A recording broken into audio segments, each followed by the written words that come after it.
Aku dikabari oleh Bu Astri tadi pagi. Katanya Pak Bian sudah memutuskan untuk pensiun dini dua hari lalu dan juga sudah bercerai dengan istrinya seminggu lalu. Maka dari itulah kenapa dia sekarang berusaha keras ingin menakutkan kakak melalui aku. Manda memberikan jawaban secara terbuka kepada Tika.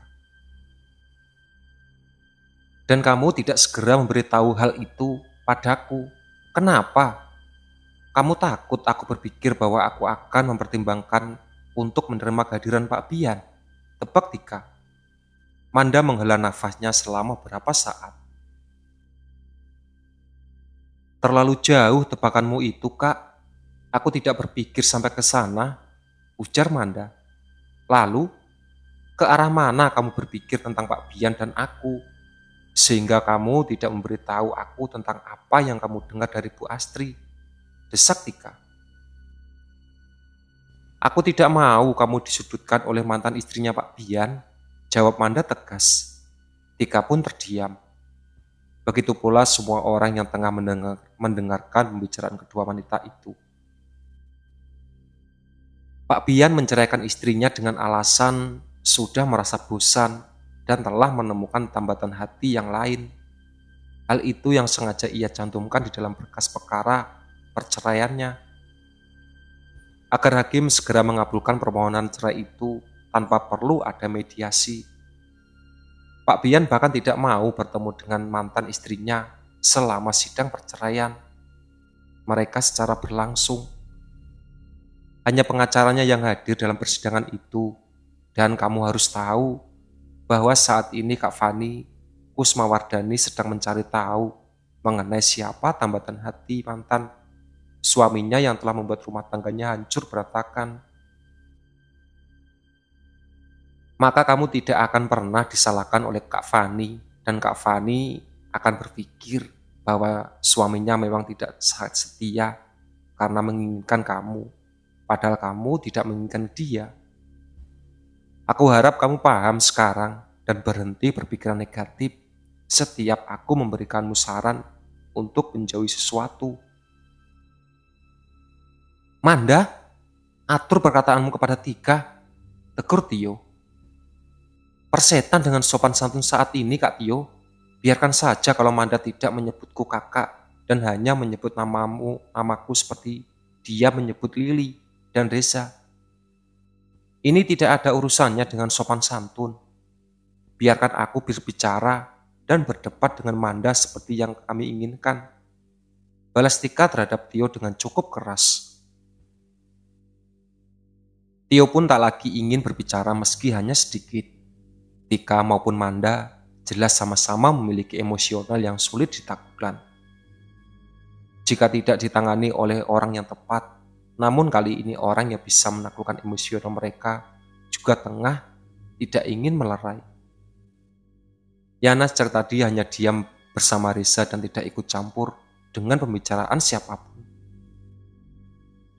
Lalu, tujuan pembicaraan dan perdebatan kalian itu saat ini apa? Kalian akan mendapatkan apa dari berdebat? Tanya Pram. Kami akan mendapatkan kesepakatan. Kakek dari perdebatan ini, aku akan menuntut dia untuk mengikuti yang aku katakan saat ini. Jawab Manda dengan cepat. Tika kembali menatap ke arah Manda. Kesepakatan? Kesepakatan seperti apa yang kamu inginkan dariku? Tanyanya. Aku ingin kamu tetap berpura-pura tidak tahu apa-apa mengenai perceraian Pak Bian dan Kak Fani. Meskipun saat ini kamu sudah tahu hal itu dari aku, tetaplah bertingkah seakan kamu tidak tahu apapun.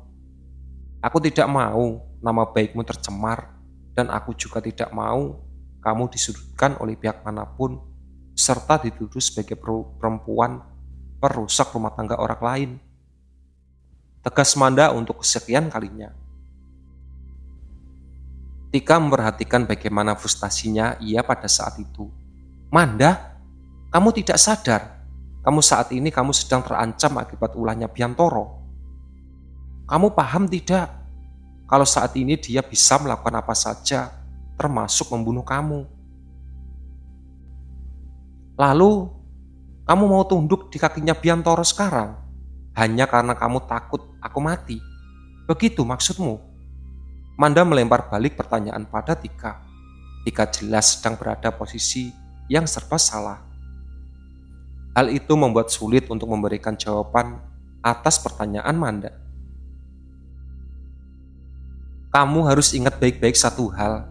Kalau sampai aku tetap hidup dan kamu sudah terlanjur tunduk di kakinya Biantoro, maka aku akan membunuh kamu. Aku tidak akan pernah sudi punya kakak ipar jahanam seperti dia. Camkan itu baik-baik. Pram menatap ke arah Yuna dan Reza yang masih juga diam, meski Manda sudah melewati batas bertahap Tika. Yana bergerak tak lama kemudian, lalu disusul oleh Reza. Tatapan Yana pun langsung tertuju pada Tika, seperti yang sedang Manda lakukan. Aku setuju dengan Manda, ujar Yana. Jangan pernah tunduk pada laki-laki itu meski dia mengancam terus-menerus. Kalau sampai kakak tunduk padanya, maka kami akan langsung bertindak di luar akal sehat. Tika menatap Yana sadar bahwa apa yang Manda katakan kepadanya memang kebaikan dirinya sendiri. Manda maupun Yana sama-sama tidak sedang membicarakan keinginan mereka, namun sedang membicarakan masa depan Tika yang jelas akan menjadi suram jika sampai mengikuti keinginan Biantoro. Aku juga setuju dengan apa yang Kak Manda katakan. Aku akan jadi di pihak Kak Manda jika sampai Kak Tika memilih untuk menyerah pada laki-laki itu, ujar Reza tanpa basa-basi. Lili mengusap air matanya dan merangkul Manda dari tepian tempat tidur. Aku jelas akan selalu ada di pihak Kak Manda, jadi sebaiknya Kak Tika tidak menyerah dan tunduk pada manusia jahat macam Biantoro itu, tambah Lili. Pram kini menatap Ben, Tio, dan Sylvia yang masih bungkam sejak tadi.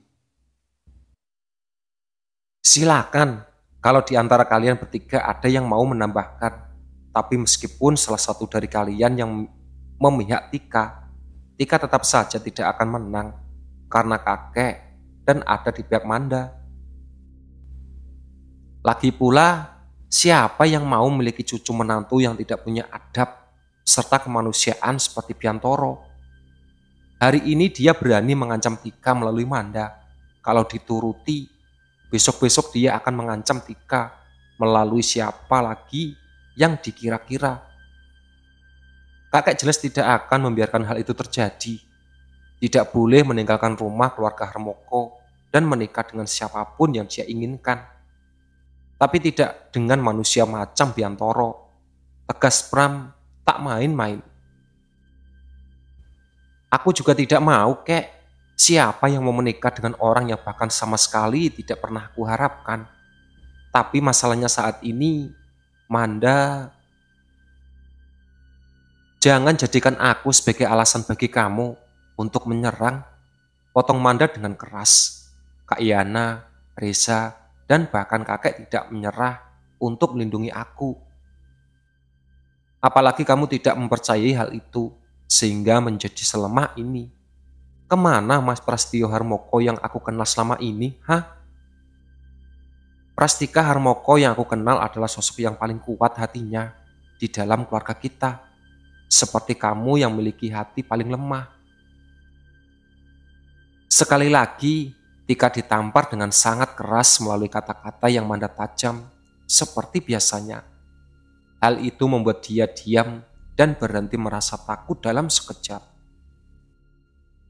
Sian, kamu enggak langsung tuduh poin aja menikahi Tika malam ini juga. Perdebatan soal hati Tika yang melemah dan juga cara untuk menjauhkan dia dari ketakutan akan nama baiknya tercemar. Bisa kita hentikan kalau kamu menikahinya, tawar Ben. Tawaran itu terdengar sangat konyol, namun nyatanya Ben tak main-main soal tawarannya tersebut kepada Sian. Itulah sahabat cerita dari Tumbal Umur. Ditunggu part selanjutnya. Oke.